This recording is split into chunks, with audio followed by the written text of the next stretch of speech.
సుందరపురి అనే కోళ్ల గ్రామంలో సత్య అనే ఒక కోడిపెట్ట తన కొడుకు బాలుతో కలిసి ఉంటుండేది. సత్య కోడి చాలా గయ్యాళిది.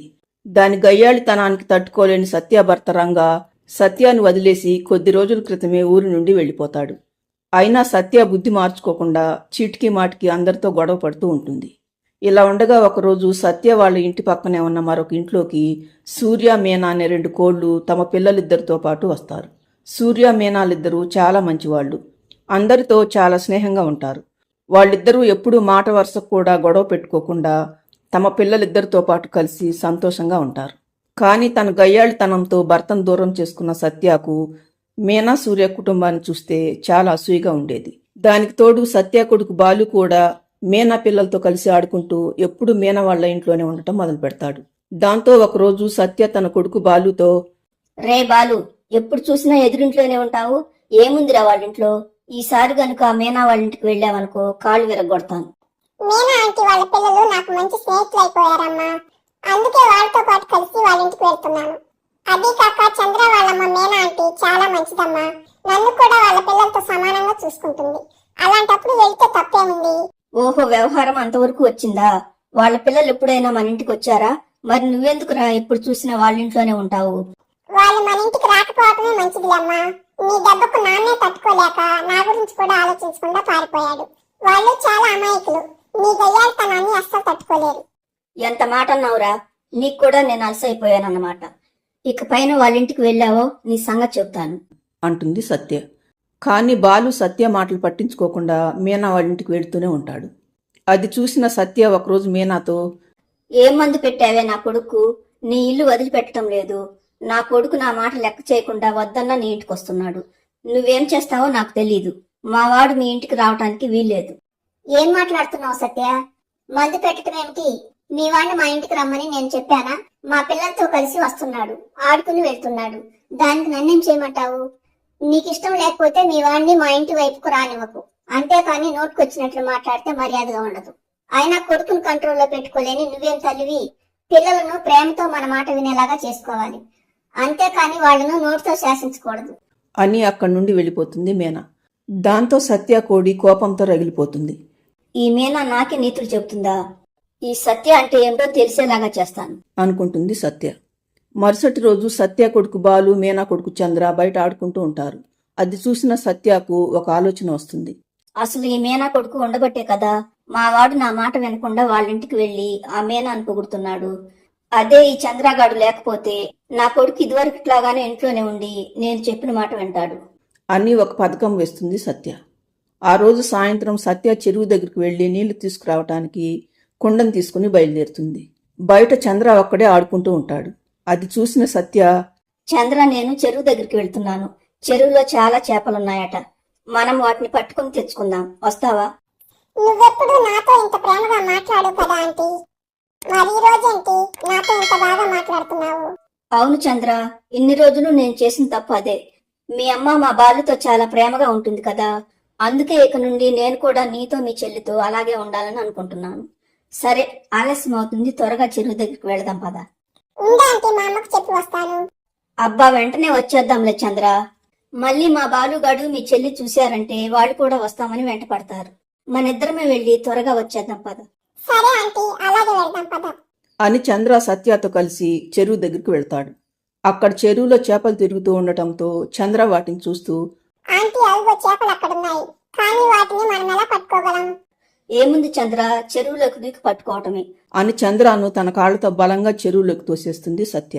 దాంతో చంద్ర అరుస్తూ చెరువులో పడి కొట్టుకుపోతాడు. తరువాత సత్య ఏమీ జరగనట్లు నీళ్లు తీసుకుని ఇంటికి వస్తుంది.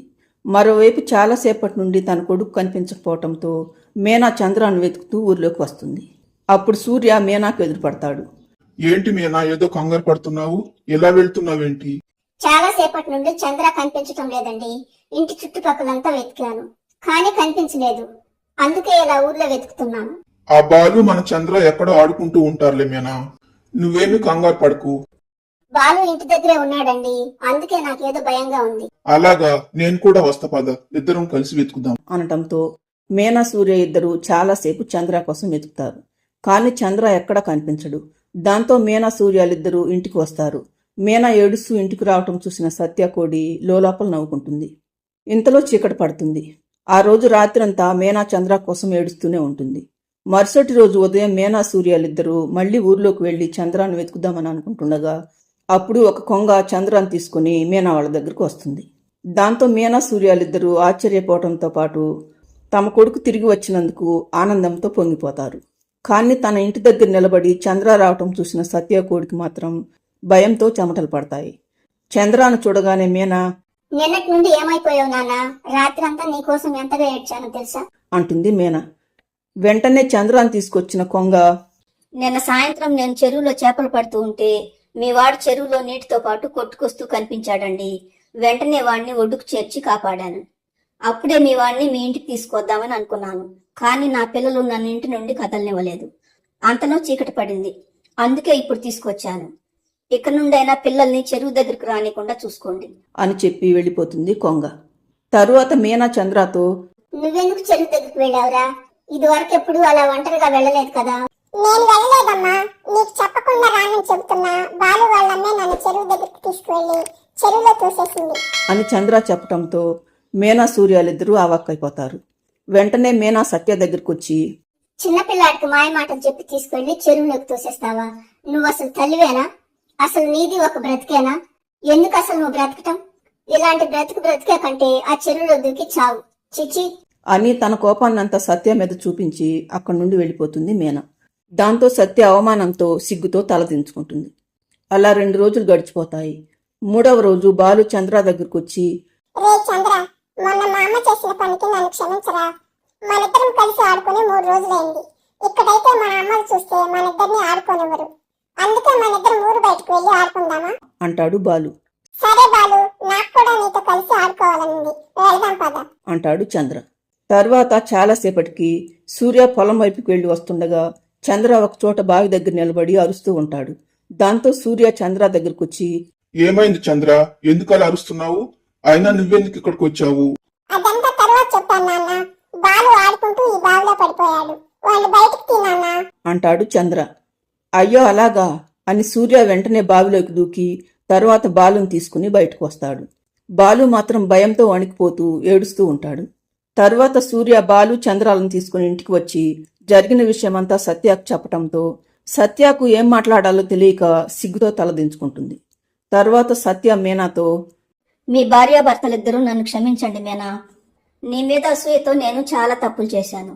చివరికి అహంకారంతో కళ్ళు మూసుకుపోయి చిన్నపిల్లవాడని కూడా చూడకుండా నీ కొడుకును చెరువులోకి తోసి చంపాలనుకున్నాను. కానీ ఈ రోజు నీ భర్త నా బిడ్డను బ్రతికించాడు. నా బిడ్డను బావిలో నుండి సూర్య బయటకు తీయకపోయి ఉంటే నేను ఒంటరిదాన్నైపోయేదాన్ని. దయచేసి నా కొడుకును చూసైనా నన్ను క్షమించండి. సరేలే సత్య, ఇప్పటికైనా నీ తప్పు నువ్వు తెలుసుకున్నావు. నువ్వు మారితే మేము నిన్ను క్షమించినట్లే అంటుంది మీనా. అప్పటి నుండి సత్య నిజంగానే మంచిదానిలా మారిపోతుంది. తరువాత సూర్య ద్వారా సత్యలో వచ్చిన మార్పు గురించి తెలుసుకున్న సత్య భర్త రంగా కూడా సత్య దగ్గరకు వస్తాడు. అప్పటి నుండి మీనా కుటుంబం సత్య కుటుంబం కలిసిమెలిసి సంతోషంగా ఉంటారు.